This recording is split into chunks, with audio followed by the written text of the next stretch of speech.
जी अस्सलाम वालेकुम दोस्तों। नवाज शरीफ ने एक ऐलान किया कि बिजली के बढ़ते हुए जो बिल हैं उससे अवाम की जान खलासी अब करेंगे, उनको छुटकारा हासिल करवाएंगे।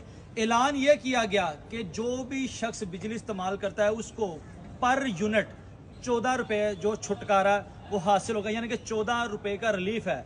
लेकिन मैं इसकी सच्चाई आपको बताता हूँ।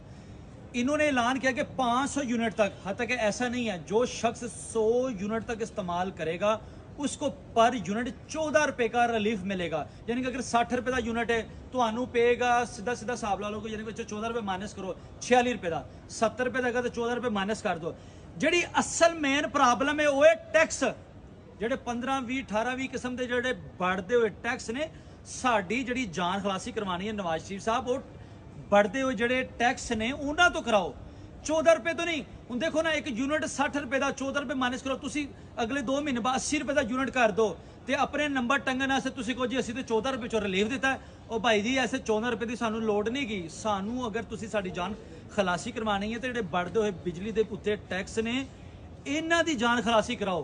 हूँ देखो ना अगर 100 तो 101 यूनिट होना है, वही जो पहले असी टैक्स अदा कर रहे थे टैक्स अदा करना पैना। लोगों ने लोलीपॉप ना दो, सानू बेवकूफ ना बनाओ। हुण पाकिस्तानी अवाम नू शऊर आ चुका है, हुण हर शख्स अपने हक से अपने सच से घरों बाहर निकलिया है। मैं सिर्फ एक रिक्वेस्ट करना तमाम पॉलिटिशियन अपोजिशन के जोड़े अवाम के उत्ते बिजली के बढ़ते हुए टैक्स ने बिल ने, खुदारा इसके लिए जान खलासी हमारी करवाएं। लोगों का ये जो सर का अजाब बन सकता है, लोगों ने अपनी इज्जतों गैरतों को बेच दिया है, लोग खुदकुशियां कर रहे हैं, भाई भाई को कत्ल कर रहा है, बेटा बाप को कत्ल कर रहा है, बीवी बंदे को छोड़ के चली गई है।